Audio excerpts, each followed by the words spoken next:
오늘 와서 이런 사태를 보니까 좀 황당하다. 민주주의 국가에서 어떻게 이렇게 법을 안 지키고 또 법을 안 지키는 것이 이렇게 묵인되고 또 이게 뭐 한 번이 아니라 지금 벌써 3번 왔다 갔다 하고 이렇게 진행되고 있는데 참 우리나라가 그래도 많이 발전하고 법치 국가로 많이 발전한 상태인데도 불구하고 정말 이런 일들이 일어나는 데 대해서 너무 안타깝게 생각하고 또 이거를 만약에 어떤 문제가 생겼을 때 그거를 바로 잡을 수 있는 능력이 우리에게 있어야 됩니다. 근데 현재 지금 이거를 벌써 1시간 이상 저도 억지로 시간을 내서 이렇게 왔는데 1시간 이상 이렇게 지체되고 있는 것에 대해서 너무 안타깝고 또 지금 현재 제가 보니까 이미 시작된 것 같아요. 시작되고 진행되고 있는 상황인데 정말 이 일을 우리가 안타까워서 생각하고요. 일단 제가 오늘 와서 발언하려고 생각했던 것만 몇 가지 좀 말씀드리도록 하겠습니다. 사실은 2001년도에 국가인권위원회가 만들어졌습니다.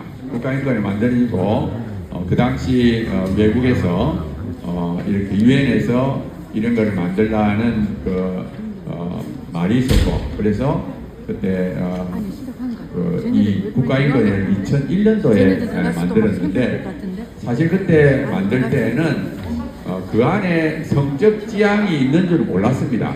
제가 그때 들어보니까 국회의원들도 잘 모르고 당연히 국민들도 모르고 지금 국가인권의 법에 보면은 그 성적 지향의 정의가 없습니다. 정의가 보통은 이제 어떤 새로운 개념을 도입할 때는 법적인 정의를 정확하게 하고 이렇게 하는데 보니까 현재 국가인권의 법에는 성적 지향이라는 정의도 없고 또 처음에 그거를 만들 때는 그 앞부분에 있는 것이 아니라 저 뒤쪽에 있었어요. 뒤쪽에 있다가 제가 알기로 2005년도에 그게 앞으로 이동을 했습니다.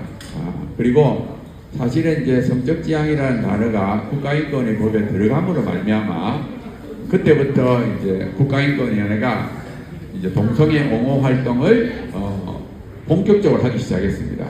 제가 몇 가지만 생각나는 걸 말씀드리면 2003년도에 청소년 보호법 그 시행령에 사실은 동성애가 청소년 유해라고 정해져 있었습니다. 그때까지. 근데 국가인권위원회에서 동성애는 청소년 유해가 아니다 하고 2003년도에 권고를 했어요. 그래서 결국 2004년도에 이 동성애가 빠졌습니다. 청소년 유해로부터. 그로 말미암아 그때부터 이제 인터넷에 동성애 사이트들이 생기기 시작했어요. 그리고 우리나라 청소년들, 청년들에게 이제 이 동성애라는 것이 퍼지기 시작했고요. 보면은 이제 전 세계적으로 그 에이즈 환자가 줄기 시작했어요. 1990년대부터 전 세계 에이즈 감염인들은 줄기 시작했는데 우리나라는 2000년부터 그러니까 국가인권위원회에서 이제 청소년 사이트들이 이제 허용되도록 만든 후부터 증가하기 시작했는데 주로 10대, 20대 에이즈 감염자가 늘기 시작했습니다. 그래서 그 전까지는 우리나라에 그렇게 많지 않았는데 2000년부터 시작해서 이게 늘기 시작했고요. 그 다음에 또 그 인권위원회에서 했던 거를 보게 되면 청소년들을 위한 그 애니메이션, 만화, 영화를 만들었어요. 그래서 그 내용들을 이제 동성애 옹호 내용. 그러니까 물론 저쪽에서는 동성애 차별 금지라는 이유로 그 인권 영화, 애니메이션을 만들면서 그 내용들을 삽입하기 시작했습니다. 그 다음에 그거를 또 학교나 도서관에서 그거를 하도록 그렇게 했습니다. 그래서 이제 아이들한테 그게 점점 스며들어가기 시작했고요. 그 다음에 이제 교과서에서 동성애 차별금지를 강조하고 동성애를 비판을 못하게 하고 동성애 옹호 내용들이 들어가기 시작했습니다. 그게 2007년 그때쯤이에요.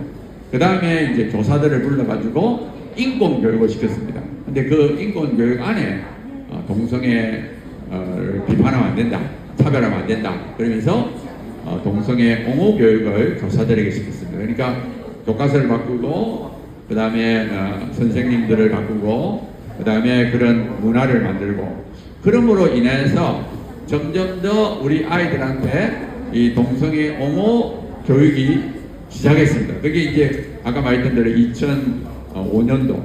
그래가 지금 20년이 지났어요. 20년이 지났는데 지금은 참 안타깝게도 10대, 20대의 과반수 이상이 동성애에 대한 옹호적인 생각을 갖고 있습니다. 근데 이게 저절로 된 게 아니에요. 저절로. 지금부터 한 30년 전에는 뭐 10대나 20대나 80대나 똑같이 생각했어요. 동성애 좀 문제 있는 거 아니야? 이렇게 똑같이 생각했는데 불과 20년 만에 이게 이제 10대, 20대들은 생각이 바뀌게 됩니다. 근데 이게 저절로 바뀐 게 아니고요. 이 국가인권위원회의 활동에 의한 겁니다. 근데 국가인권위원회는 어떻게 활동했느냐? 국민의 세금을 한 거예요. 우리가 바치는 세금을 갖고 우리 아이들, 다음 세대를 이제 변화시키기 시작해요. 그래서 지금은 수많은 청소년 청년들이 이제 동성애 옹호하는 생각을 갖게 되었고요. 그뿐 아니라 국가인권위원회가 했던 활동들을 보게 되면 차별금지법을 만들어라, 또 군 안에서의 그 동성애 처벌법을 없애라, 그 다음에 또 더 나아가서는 동성 결혼을 인정하는 게 좋겠다, 그 다음에 제3의 성도 인정할 수 있다, 뭐 이런 여러 가지 정말 이 LGBT를 옹호하는 활동을 엄청 많이 했습니다. 그러니까 물론 이제 인권위 법안에 성적 지향이 들어있기 때문에 그거를 핑계를 해서 이렇게 했는데, 사실은 저는 생각할 때 우리가 인권은 참 중요한 겁니다. 우리 사람의 권리, 인권을 보호하고 주장하는 참 중요하지만 그 인권에 사실은 포함돼서는 안 되는 것들이 있어요. 그러니까 모든 걸 다 포함할 수 없죠. 그러니까 예를 들어 인권에 포함되지 않는 것들이 어떤 것이 있는가 하면 그 윤리 도덕에 어긋난 거는 포함되면 안 됩니다, 사실상. 근데 이 성적 지향, 성별 정체성이라는 이름으로 차별해서는 안 된다. 그것을 인권으로 둔갑을 시켜가지고 이제 우리나라에 이걸 퍼뜨리기 시작한 거예요. 사실은 아까 계속 말했듯이 세계인권선언에는 이 성적 지향, 성별 정체성이 없습니다.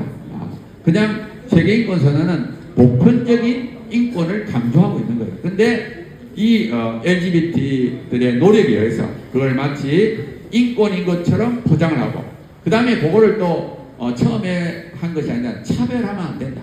그러니까 우리가 생각할 때 아이고 차별받으면 안 되지 하는 그런 당연한 생각을 이용을 해가지고 그 다음에 차별받으면 안 되지. 그 다음에 거기에 조금 나아가면 어떻게 돼요?